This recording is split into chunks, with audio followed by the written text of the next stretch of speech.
Today, I have the great pleasure of speaking with Bruce Merrin.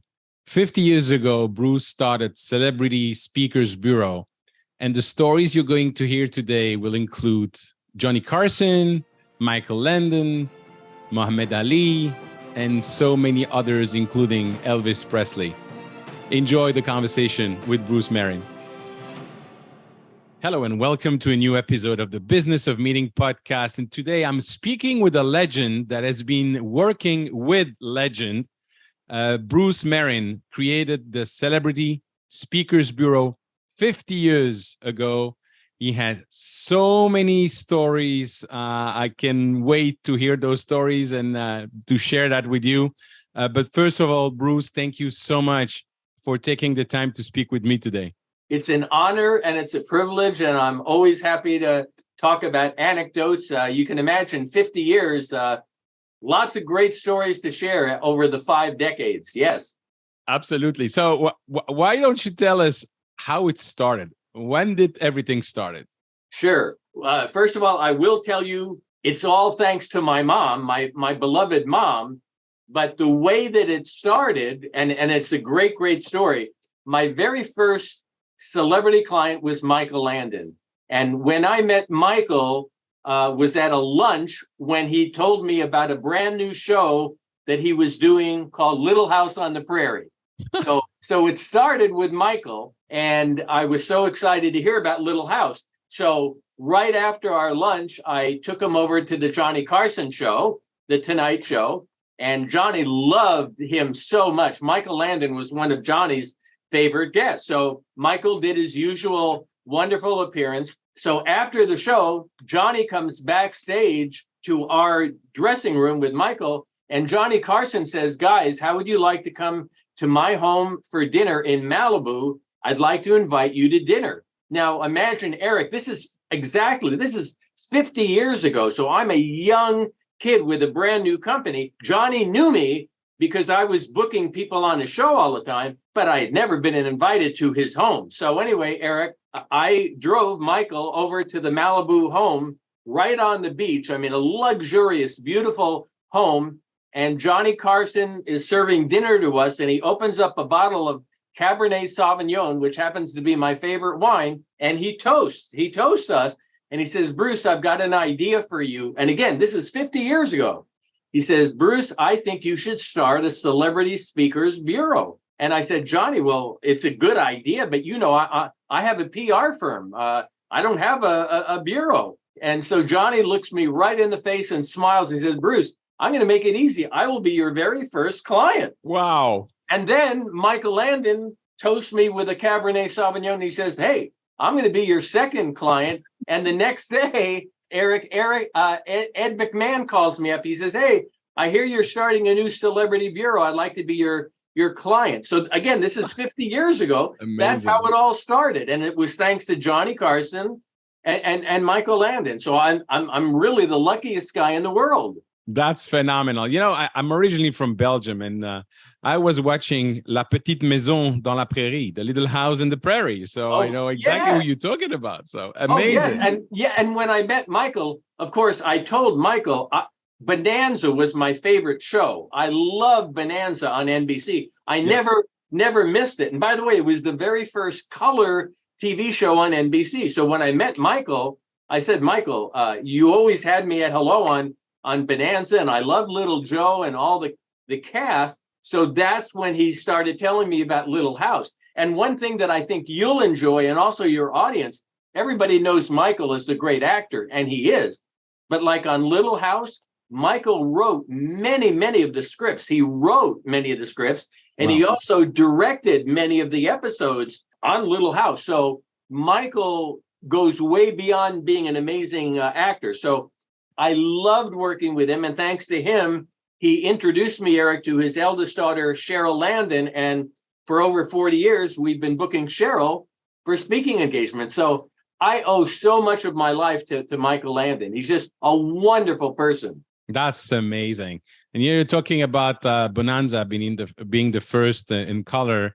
I remember watching the TV, the black and white TV, when I was the remote from my parents.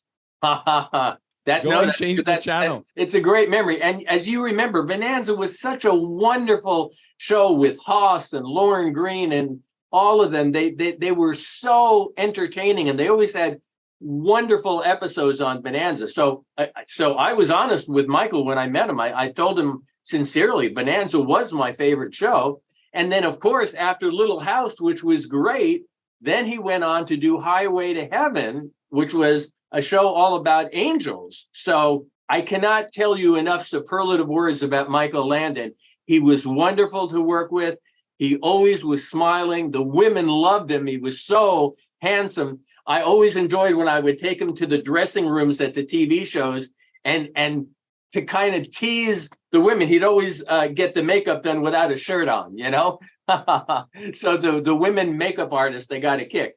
But his sense of humor was wonderful, and he was a wonderful gentleman. And he had 9 kids, Eric, 9 kids. Amazing. Yeah, you also mentioned your mom, and you said that she was extremely influential in your choice of career.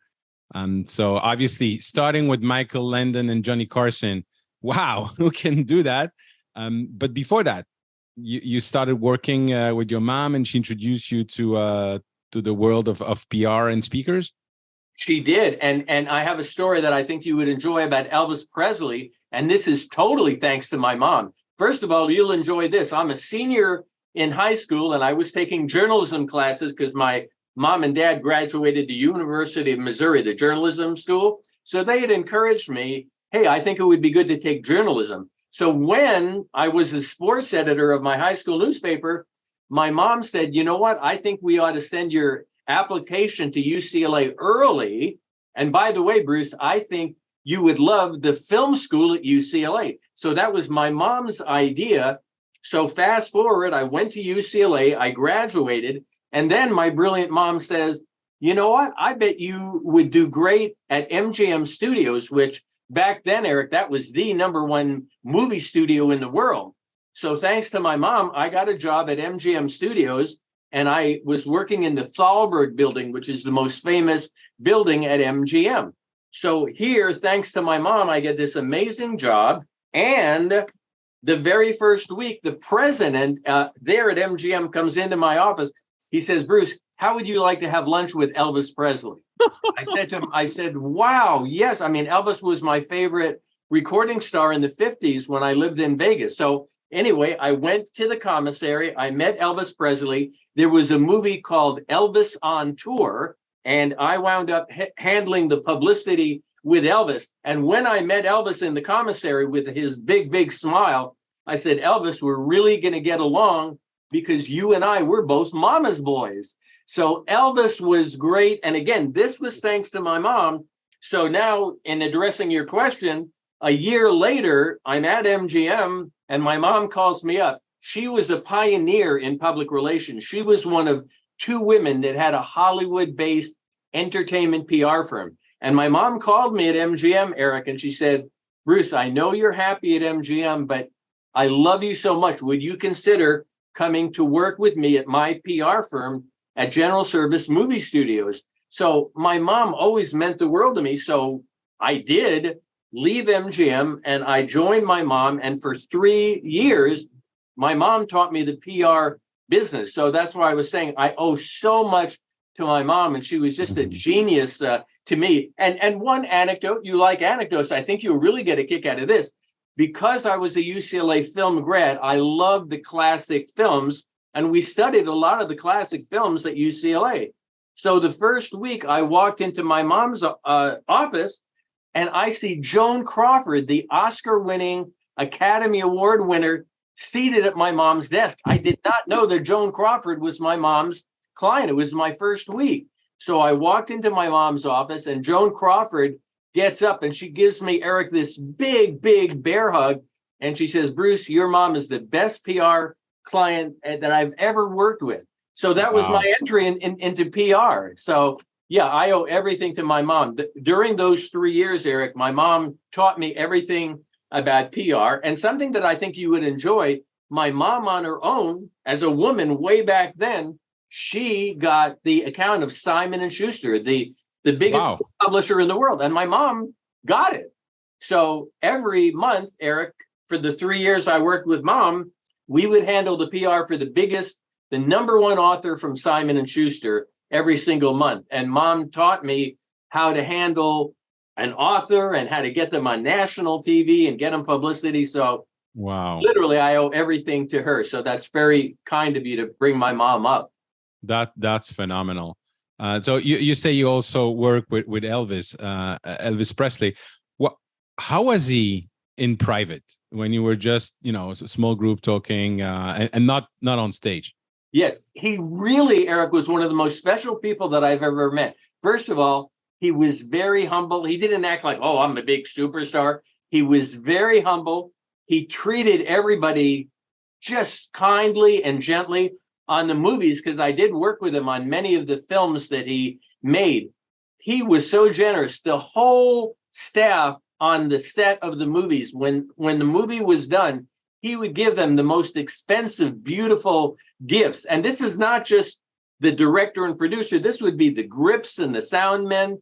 So he was so generous and so kind. And, I cannot tell you enough superlatives about Elvis and the way he treated everybody. But then as a showman, because, I've spent many years in Las Vegas, his show at the International was one of the best shows that I've ever seen. And I've been blessed to see all the superstars here in Vegas. He had, Eric, his closing number in his shows, his trademark was called the trilogy. And at the end of every show, he would close the show with a trilogy. And literally, I just got chills thinking about it.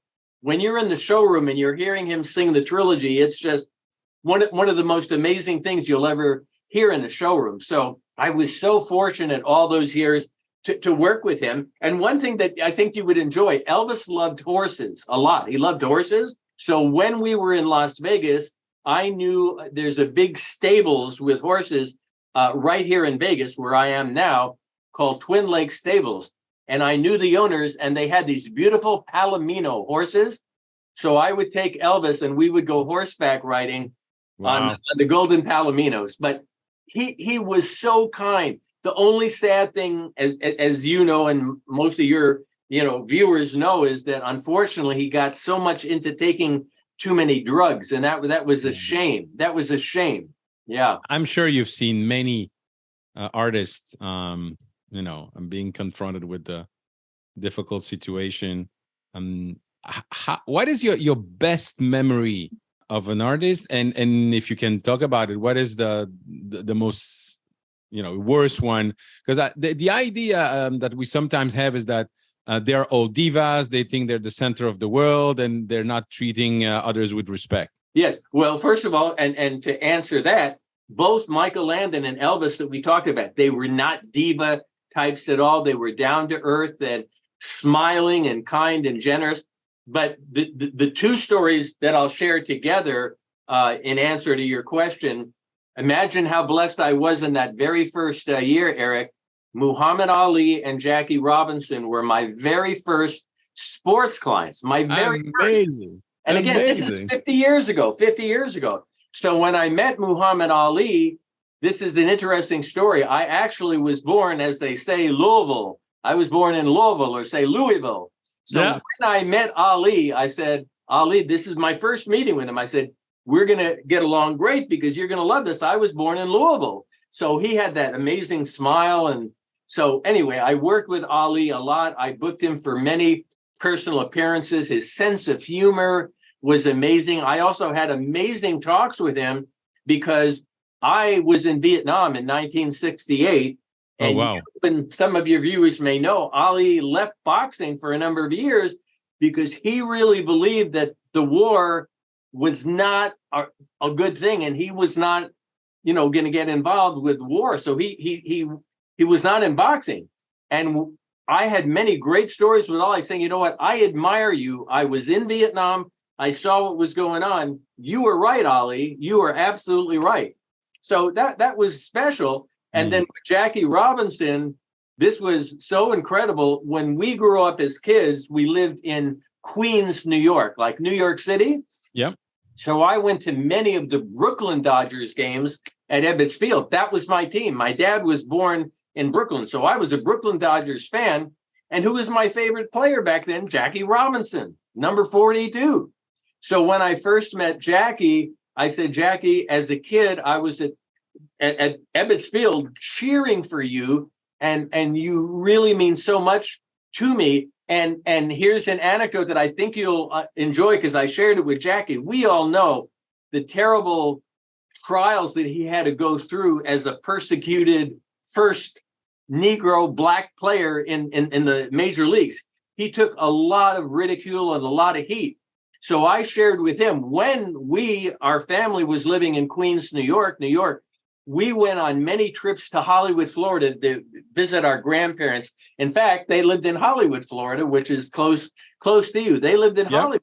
So my dad had a DeSoto, and our first trip, we're driving to DeSoto, and we get to the south, and we pull into a filling station, as they called it way back then, a gas station.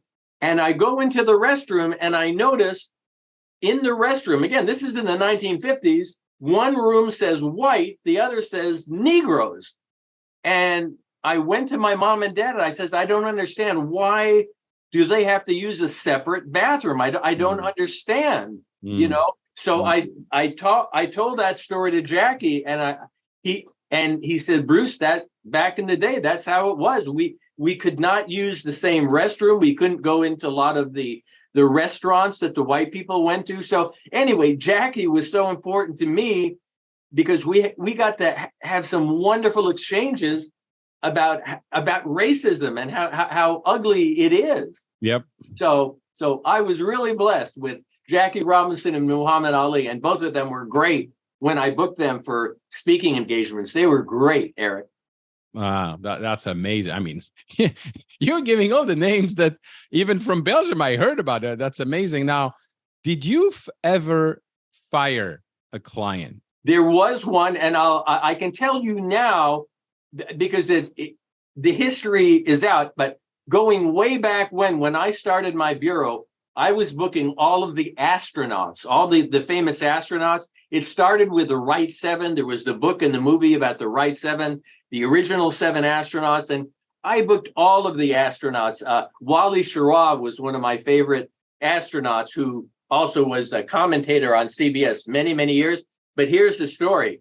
Scott Carpenter, I booked Scott Carpenter. Again, I'm going by memory. I'm pretty sure he was one of the original 7 astronauts. I booked him in Florida, in Orlando, for McDonnell Douglas, one of the big aircraft companies in the world. So they had promoted the fact that Scott Carpenter, this famous astronaut, was going to be speaking. And they had people flown in from all over the world. And I was actually on the dais, Eric, right there in Orlando with the president of McDonnell Douglas and with Wally. What happened was he showed up, Eric. He was so drunk. Wait. I mean, it was embarrassing. And the president comes to me. He says, Bruce, I don't know what to do. Should I introduce him? He says, you know what? I'm going to take a chance. I'm going to introduce him. So he introduced Scott Carpenter, and he kind of staggered to the stage. He was only up there 1 minute. So unfortunately, they had to take him back. Now, the sad story was, yes, at that time, Scott Carpenter was an alcoholic. He was one of the most famous astronauts of all time. But he wound up later in life writing a book how he had to address his alcoholism and how he overcame the alcoholism. But of course, for me, my face, Eric, was so red. I'm thinking, my God, we spent a year promoting that this famous astronaut is going to talk there, and now he can't even present. But the people with McDonnell Douglas were really nice, and he really apologized a lot. He says, Bruce, I know I've let you down, but this is a signal to me. And as I said, he wound up writing a book talking about his alcoholism. But anyway, that was something that was embarrassing. The other one that I'll share with you, I won't mention the name, but I booked a very, very famous actor, very world famous actor. So anyway, I was at the speaking engagements with him as well, with everybody. And again, this is, if I told you his name, you'd know in a second. So anyway, they introduce him. and he has this big kind of like suitcase, and he takes out this big wad of papers. I mean, it's huge, and he's shuffling, and he takes these papers up to the podium with he's and gonna you can read. imagine what he's going to say. Yeah. So he starts it out. Good afternoon, everybody. And he literally read the entire talk. And being such a famous actor, I never thought to ever discuss. I never thought that he would do that. Yeah. So it was an embarrassing thing for me. But fortunately, he was such a famous actor. They were thrilled. He did meet and greet. He did photos with everybody. So for me, as somebody that's booking the best speakers in the world, it bothered me a lot that he's reading it. For them, they were more excited that he spent the time afterwards and did photos and everything else. But anyway, the thing with Scott Carpenter, the astronaut, and with his actor, those were two things that were not such happy things. But it doesn't happen that often, you know? No, but then I was just more thinking on the line of didn't happen to me much, but I did it 2 or 3 times. That's always what I say to business owners. You know, you have clients, and obviously the client is right, and you have to help the client. But it comes up at times, sometimes, that the client are just unreasonable or, quite frankly, irrespectful, and not doing what they say they will do, not paying on time, and basically creating issues that at the end of the day, it's better to get rid of them and focus your energy on developing your business and not working for crazy clients. Eric, I totally agree. And that's why I was Scott Carpenter, the famous astronaut, after the event. I said, Scott, please try to get the help you can, but please understand, I cannot book you again because we can't go through that. But no, you're absolutely right. We always try to do everything we can for the clients. Mm-hmm. And sometimes things happen out of our control and we have to take the action. Yeah, absolutely. And then I've been reading about celebrities. You know, they sometimes have crazy requests, like that they don't want to have the same color of M&Ms. They don't want the blue or whatever. Mm-hmm. What is the craziest thing that you had to face with, and that you basically deal with it during your time at that moment when celebrities were like more divas and we didn't know as much about their life as we do now? Yes, and you mentioned diva, so I'm going to tell you a story. But besides booking speakers for 50 years, we also have booked very big name entertainers. So in the diva category, and then I'll share the story. In the last couple of years, we booked Celine Dion, who's amazing. We booked J-Lo, and she was amazing. But I will tell you a story about Mariah Carey. We did book her right here in Vegas for a very big company. You can imagine the fee that Mariah Carey got. But we got this request in advance. The people for the company, they can't look at me in my eyes. I don't want them looking at me. What? She made, she didn't want the people looking at her. And there were a lot of crazy requests in her green room area, all the different things that she wanted. And I'm thinking already, gosh, this is kind of crazy. But what wound up happening, and this wasn't so pleasant, in the contract, she had agreed to do photos with 10 of the top executives. This was a Fortune 10 company. I mean, one of the biggest Fortune companies in the world. And in the contract, she had agreed to do photos with those people. When it came time to do the photos, she did act like a diva. And I was very embarrassed. She said, I'm sorry, I don't have any time. My limo is waiting for me now. And I was very nice. I was kind. I've always been kind and nice with all the clients. But I said, but Mariah, you agreed in the contract, to do photos with these people. They were expecting and really excited to do the photos. Well, tell them whatever you want, but we're not going to do the photos. So I really got the diva treatment there. But I sort of had a signal when we had a list of all the things she wanted in the green room, for her. I thought, wow, some of the things she was asking for were kind of crazy. So once in a while, you'll deal with the divas, once in a while. And when you book celebrities that come for corporations, how open are they to tailor-made or to craft a little bit of their talk to the company, align with some of the message the company is trying to convey? Is this something that they're open to, or it's just that they have their talk and that's it? Yeah, no, they are open to it, and that's a really great question because you're an expert, you're a leader in the meeting planning area, so you understand the worst thing in the speaking area, and I'm going to answer it, is somebody that does a cookie cutter talk time after time after time after time. I personally don't like booking those type of speakers. So with the celebrities, I ask them to custom tailor their talks, and what I do with all the celebrities, I put them in the olden days, it was on the phone. Now it's on Zoom. I put them with the certified meeting planner so that they can discuss who's in the audience, what's the demographics, what's the theme of the event, so that the celebrity can then custom tailor their talk. And the celebrities are great. They've been wonderful. A perfect example would be if you're a fan of The Nanny. Do you remember The Nanny with Fran Drescher? Fran Drescher, The Nanny. I'm sorry. No, I just moved to this country 10 years ago. So no, that's okay. It was the #1 TV show for many, many years. And Fran Drescher was known for this very Brooklyn accent that she had in The Nanny. So anyway, very, very popular show. So I booked her in California about a year ago. And I mean, she just went out of her way to custom tailor, not only custom tailor her entire talk, but she agreed, because she's a big name celebrity, to do a news conference for all the media. She agreed to sign photos. So your answer, or your question to me about custom tailoring, she was a perfect example. This was the biggest cancer hospital in the world. They're known for the cancer treatment that they perform. And Fran had and dealt with breast cancer. So this was a very important topic to her. She actually has a non-profit called Cancer Schmancer. So she went out of her way to talk to all the board members of the group.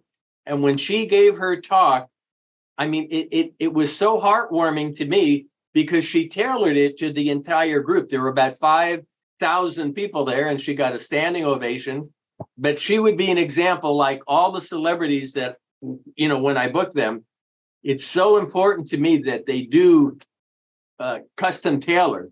Yep. Just one other, and it's a quickie. I live here in Vegas, so I have so many of the entertainers that are clients of mine. But an example would be a longtime impersonator, impressionist, Rich Little. I book Rich a lot. And when Rich does his talks, they love him because he does all those impersonations. But he always custom tailors his talks, and he knows in advance who some of the big key executives are with the groups. And as a surprise, we know who they are, but he'll call out the names and the people are surprised. And then he'll do like maybe a Ronald Reagan impression or so. Anyway, awesome. Rich is an example of another entertainer that really custom tailors his talks, and he really goes the extra mile. And, you know, it makes all the difference in the world. Absolutely. Absolutely. I have a friend who's also a speaker, Randy Otto, that is impersonating Winston Churchill. Not only does he look like him, but he speaks like him. He has studied him. It's absolutely phenomenal. And I had it on my podcast. And at the end of it, I did like a fire session, like, okay, one question after the other. Winston Churchill answering how to better manage your business. It was phenomenal. Absolutely phenomenal. No, I love that. That's great. And certainly one of the most famous people of all time, Winston Churchill. So, yep. You know, I think that's great. Absolutely. Now, wait. What would be your advice for people that are booking celebrities? What should they think about and negotiate from the beginning? And the reason I'm asking that question, I was at a conference and a very well-known businessman came, very like worldwide known. Yes. And then in the meantime, there was an opportunity for asking him to also attend the lunch. And he was there, and he was not flying out before late in the afternoon. So his agenda was, if you want, available because it was paid to be there the day. And he asked another 100K to attend the lunch if people wanted to have him, which I think was insane. But what do you negotiate with celebrities when you're booking them, and not only for the speech, but in terms of availability, photo op, a smaller group session? what are they open to? Yes. And by the way, when you mentioned what that person was asking, that's really intolerable. I mean, me personally, I would never deal with that. But when you were saying that, and I'll answer your question, but it reminded me, I was very blessed about a year ago to book Richard Branson, who's one of my heroes. I mean, I love Richard Branson way beyond all that he's done in business. Yeah, his absolutely. love of humanity and the nonprofits and everything.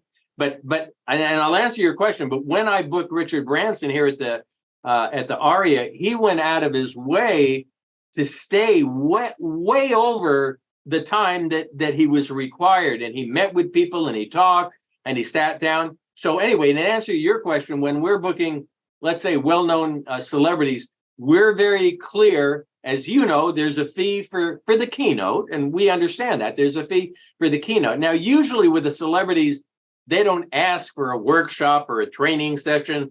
But anyway, usually with the celebrities, it's a keynote. But we have a clause that we work out in advance with the celebrities. Now, Mariah did not, honor it, but right. All the other celebrities do. For example, Magic Johnson did one for us recently, where after the event, they spend time with key executives. It might be a sit-down roundtable, Eric. Might be a roundtable. It might be photos with the different executives. But when in advance, we have that clause, the writer clause in when we're booking a celebrity of the specific things they are going to do, so that our client is aware these are things that they are going to do. And almost all of the time, there aren't the add-on fees. It's part of the overall fee, because as you know, these celebrities, now on Richard Branson, it was a huge fee. He donated his fee to a nonprofit. But these celebrities already get a big fee. So for them to then say, well, we're also going to charge if we have to sit down for lunch or dinner, I personally don't do that. It's one all-inclusive fee, Eric. Mm-hmm. So the fee would be the keynote, and then is it a round table? Is it a breakout session? Is it photographs? But it's all worked out in advance so that there's never, any questions about what their duties are. Yeah. That's fascinating. You have so many stories, Bruce. That's amazing.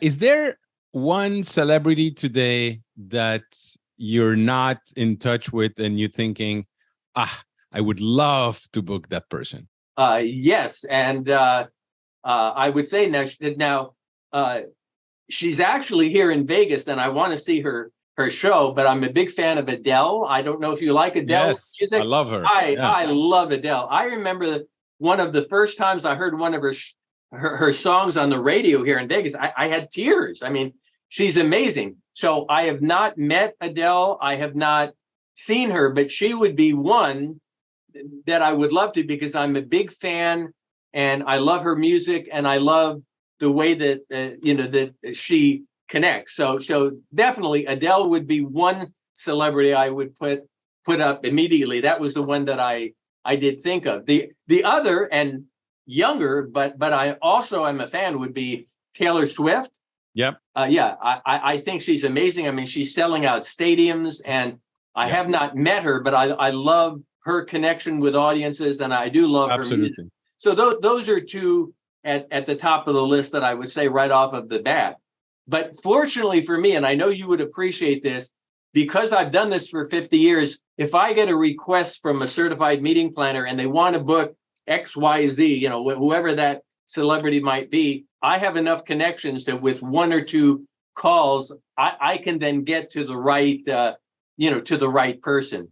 It did happen. Just as an example, I had a client that wanted to book William Shatner. I had never booked William Shatner before, but I literally made two calls and I was on the phone with Mr. Shatner, and I was able to book him, and it made everybody happy. So fortunately, because I've been in the business so long, I'm able, to connect with the people and make everybody happy. Live long and prosper, as one of his colleagues would say. I love that. No, I love that. That really is very, very special. Wonderful. Bruce, thank you so very much to spend the time with me today. How could people get in touch with you? Sure. The easiest would be my website. And the website is Bruce Merrin's celebrityspeakers.com. Just a plural, Bruce Merrin's celebrityspeakers.com. But you were amazing, and I think everybody that watches you knows you're a legend as well. What you've done in the industry is amazing. So I admire and respect you. Thank you so much for saying that. I'll make sure that my daughters can listen to that. There's nothing. Hey, family is the best. My sons, Adam and Josh, they're in their 40s. I still talk to them every day. Nothing more important than family, you know? Absolutely. Bruce Merrin, thank you so much. It's honor and a privilege. I really enjoyed it. Thank you so much. Wow, Bruce, thank you so much for sharing all those stories. And you should write books about all those celebrities you've been working with. Ladies and gentlemen, if you want to connect with me, please do so on LinkedIn or join the Facebook group eventbusinessformula.com/group. And if you enjoyed this conversation, please share it with your network. Thank you and goodbye.